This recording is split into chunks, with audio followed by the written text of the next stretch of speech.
کیونکہ اس بات میں تو اب کوئی شک اور گنجائش باقی نہیں رہی کہ عمران خان دوسروں کے مقابلے میں بہتر چوائس ہے جو ہمارے سامنے موجود ہیں.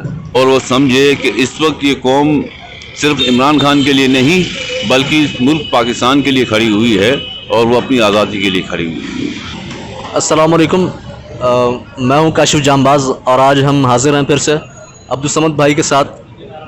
جیسا کہ ہم نے پہلے سلسلہ منقطع کیا تھا، سیاست پر ہم نے بات کی تھی اور آج اسی کو لے کر انشاءاللہ ہم کنٹینیو کریں گے.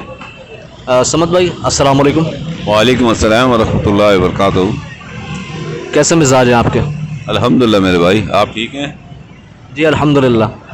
سمجھ میرا سوال یہ ہے کہ جیسا کہ رمضان کا مقدس مہینہ ہے اور یہاں پر پاکستانی سیاست میں جو چپقلش جاری ہے، تمام تر سیاسی جماعتوں نے جلسے جلوسوں والا معاملہ شروع کیا ہوا ہے. کل بلاول بھٹو آئے اور آج عمران خان نے جلسہ کیا اور اس سے پہلے شہباز شریف بھی کراچی کا دورہ کر چکے ہیں.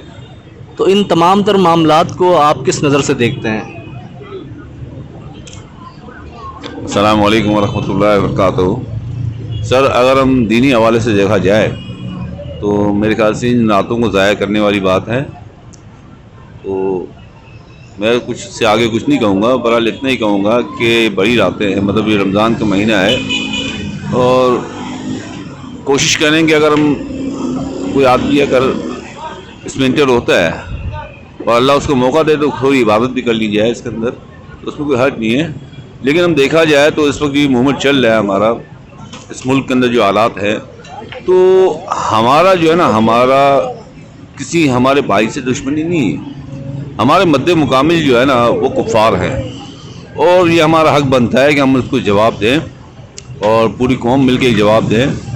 تو ان کے لیے میں تو یہی کہوں گا کہ جیسے وہ لوگ ہیں اور ان کو کن چیز کا خوف دینا چاہیے، ہمیں اس بارے میں سوچنا چاہیے اور سمجھنا چاہیے. اصل میں وہ کسی بھی جھنڈے سے نہیں جڑیں گے. جیسے ایک مثال دیتا ہوں میں کہ کتنی ہی تنظیمیں بنی اور بننے کے بعد جو ہے نا وہ ختم ہو گئی، یعنی کہ ان کے جھنڈے بعد میں وہ نہ ملے. اور بات یہ ہے کہ جو پاکستان کا جھنڈا ہے نا وہ انشاءاللہ اللہ رب العزت نے جب تک اس کی قائم رکھنا ہے وہ رہے گا. تو ہماری کوشش یہ ہونی چاہیے کہ ہم اس جھنڈے کے نیچے آئیں. یہ جتنے بھی ہیں یہ آج ہیں کل نہیں ہیں، لیکن جب ہم ایک جگہ جب ہم سب متفق ہوئے ہیں اور ایک جگہ جمع ہوئے ہیں تو ہماری کوشش یہ ہونی چاہیے کہ سامنے والے کو، یعنی کہ ہمارے دشمن ہیں، تو ان کے دلوں کے اندر ہمیں کس چیز کا خوف ڈالنا ہے. وہ بھی اس بات کو سمجھتے ہوں گے کہ یار یہ اس وقت جو اٹھے ہیں وہ عمران خان کے لیے اٹھے ہیں، کیونکہ وہ جھنڈے دیکھتے ہیں کہ کن لوگوں کے جھنڈے ہیں کیا ہے. تو ہماری کوشش یہ ہونی چاہیے کہ ہم سب بھائی کے ہاتھ میں جو ہے نا وہ پاکستان کا جھنڈا ہونا چاہیے، تاکہ سامنے والوں کو محسوس ہو اور وہ سمجھے کہ اس وقت یہ قوم صرف عمران خان کے لیے نہیں بلکہ ملک پاکستان کے لیے کھڑی ہوئی ہے اور وہ اپنی آزادی کے لیے کھڑی ہوئی ہے. سون بھائی بہت بہت شکریہ آپ کے وقت کا. آپ نے بڑا اچھا ایلیبریٹ کیا کہ یہ جو معاملہ ہے صرف عمران خان کا نہیں بلکہ اس ملک و قوم کا ہے، اور یہ وہ نازک وقت ہے کہ جب قوم کو اس بات کا شعور ہونا چاہیے کہ ان کا حق کیا ہے اور انہیں اپنا حق حاصل کیسے کرنا ہے. جیسے کہ ہم پر یہ الزام لگایا گیا کہ ہم لوگ غلام قوم ہیں، جو کہ ہمارے جو رویے ہیں اور جو ہمارے عام حالات ہیں وہ بھی اس کی عکاسی کرتے ہیں کہ ہم لوگ واقعتاً غلام ہیں. ظاہر ہے ہم نے دنیا بھر سے قرض لے چکے اور اس کے علاوہ بھی ہم پر 10 طرح کی پابندیاں بھی عائد ہیں. تو اس ضمن میں آزادی حاصل کرنے کے لیے نکلنا، یہ ہر پاکستانی کو اس کے لیے کوشش ضرور کرنی چاہیے جتنی اس کی سکت ہے.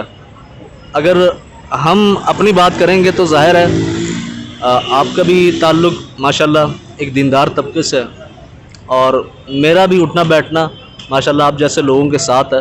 تو اس حوالے سے میری بھی جو سوچ ہے وہ اسی طرح کی ہے کہ عملی طور پہ ان جلسے جلوسوں میں شریک نہ ہوا جائے، کم از کم رمضان جیسے مقدس مہینے میں تو ہرگز نہیں. اس کے بعد جیسے آپ کا دل کرے اس طرح اس میں آپ شمولیت اختیار کر سکتے ہیں، کیونکہ اس بات میں تو اب کوئی شک اور گنجائش باقی نہیں رہی کہ عمران خان دوسروں کے مقابلے میں بہتر چوائس ہے جو ہمارے سامنے موجود ہیں. دیگر سیاستدان اور عمران خان کا اگر ہم موازنہ کریں تو اس میں کوئی شائبہ نہیں کہ عمران خان ان سے بہتر ہے. تو باقی ہم دعائی کر سکتے ہیں کہ اللہ رب العزت ہمارے حالوں پر رحم کرے اور ہمیں جو ہے ایک غیور حکمران نصیب کرے کہ جس کے سبب ہمارے جو حالات ہیں وہ تبدیل ہو سکیں اور پاکستان جو ہے وہ ترقی کی راہوں پر گامزن ہو سکے اور اسلام کا بول بالا ہو سکے, کیونکہ ہمارا جو اصل مقصد اور منشا ہے وہ اسلام کا بول بالا اور شریعت کا نفاذ ہے. تو ہم اسی امید پر زندہ ہیں انشاءاللہ. اللہ سے دعا بھی کرتے ہیں کہ اللہ اسے ضرور پورا کرے گا. انشاءاللہ ملتے ہیں اگلی ویڈیو میں. تب تک اپنا اور اپنے گرد و پیش کے لوگوں کا خیال رکھیے گا. اللہ ہمارا حامی و ناصر ہو.